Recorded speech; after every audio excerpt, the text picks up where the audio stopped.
अरे ईशा, हम्म। वो तो वही अंकल है ना जो हमसे शाम के वक्त 20 रुपए मांग रहे थे। अरे हाँ, लग तो वही रहे हैं। इसका मतलब ये इतनी दूर से पैदल चल के आए हैं।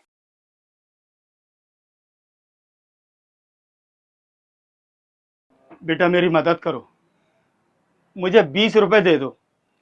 मैं बस में आ रहा था तो मेरी आंख लग गई, तो मेरा पर्स और मोबाइल उसी में चला गया।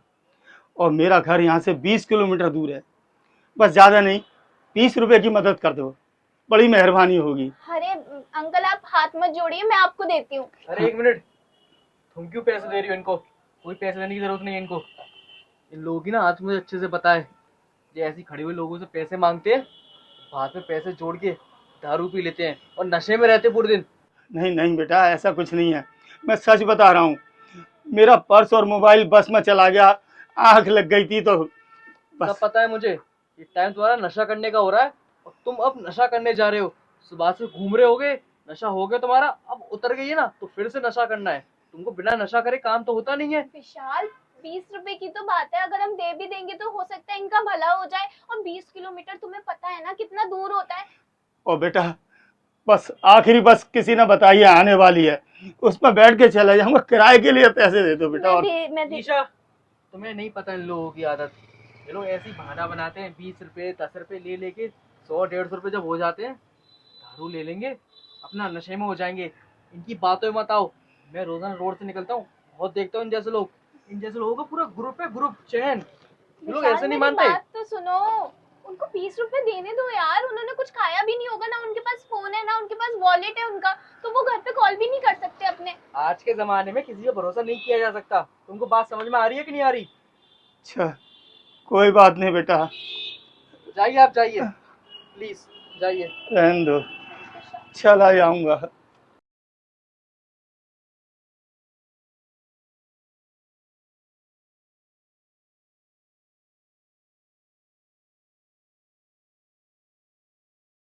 अरे अंकल, आप इतनी दूर सच में पैदल चल के आए हो? हाँ बेटा, क्या करता, तुमसे पैसे मांगे तो तुमने देने से मना कर दिया। औरों से भी मांगने की कोशिश की, लेकिन किसी ने नहीं सुनी।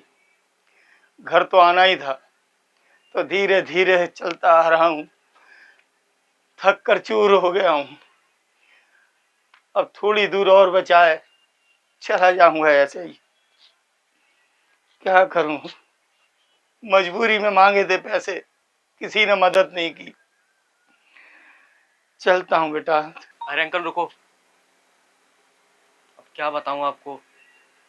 मेरे साथ इतना फ्रॉड हुआ है, लोग और मुझसे पैसे ले लेकर नशा करते हैं। इस वजह से मुझे आज के टाइम पे किसी पे भरोसा नहीं हुआ। और जब ईशा ने भी बोला मुझसे कि आपको पैसे दे दूं, मैंने उसको भी बहुत डांटा, चिल्लाया, पर उसकी एक बात नहीं सुनी। पर अब मुझे रियलाइज़ हो रहा है कि हर इंसान एक साथ नहीं होता। कुछ की सच में मजबूरी होती है जिसमें कि हम लोगों को मदद करनी चाहिए। पर आज का ज़माना ही ऐसा हो चुका है कि इंसान किसी का भरोसा ही नहीं करता। पर अंकल, मैं आपसे हाथ जोड़ के माफ़ी मांगता हूँ, आप मुझे माफ़ कर देना। आपकी मदद ना करके ना मैंने बहुत बड़ा पाप किया है। क्योंकि आपने जैसा बताया था कि 20 किलोमीटर आपका घर दूर है, और जहाँ तक मुझे लगता है कि और जहाँ तक मुझे लगता है आप तब से पैदल चल रहे हो, 15 किलोमीटर तक चल ही लिए होगे। और ये बहुत बड़ी बात हुई तब हम, क्योंकि हम कार से जाते हैं, ज़रा सी दूरी के लिए गाड़ी वाहन इस्तेमाल करते हैं। और आपने तो इतने बूढ़े बड़े होकर भी इतना साहस रखा। मुझे माफ़ कर दो, मैं ये पाप और नहीं झेल सकता। आप एक काम करो, मेरे साथ गाड़ी में बैठो, मैं आपको आपके घर तक छोड़ कर आऊँगा। बस आप मुझे माफ़ कर दो प्लीज़। अंकल जी प्लीज, आप हम दोनों को माफ कर दीजिए।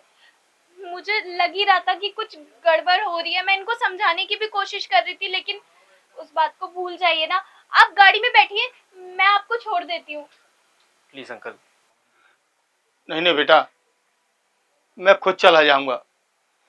अब यहाँ से रह ही कितना दूर गया है, जब इतनी दूर चल के आ गया तो थोड़ी दूर और चला जाऊंगा। और तुम्हारी भी गलती नहीं है बेटा, आजकल का समय ही ऐसा है। तुम सही कह रहे हो कि लोग बाग ऐसे ही पैसे मांगते हैं और नशे में उड़ा देते हैं, लेकिन बेटा मैं ऐसा नहीं था। मेरी तो वास्तविक मजबूरी थी। मैंने तुमसे बहुत कहा, मेरा बैग बस में छूट गया है, मेरा मोबाइल छूट गया है, 20 रुपए दे दो। बेटा एक बात याद रखना, जैसे ये हाथ में उंगलियां है ना, पांचों, है ना बेटा, जैसे ये भी एक सी नहीं है। देखो, इसी तरह हर इंसान बुरा नहीं होता, कभी कभी उसकी मजबूरी होती है, जैसे आज मेरी मजबूरी थी। अंकल, कैसी बात कर रहे हो आप चलो ना हमारे साथ, प्लीज। प्लीज अंकल, हम दोनों को माफ कर दीजिए, अभी भी इंसानियत बाकी है। मैं आपको, प्लीज आप हमारे साथ चलिए ना, जो भी हुआ उसे भूल जाइए। नहीं, तुम दोनों को भगवान खुश रखे, चलता हूं। अंकल बात तो सुनिए। अंकल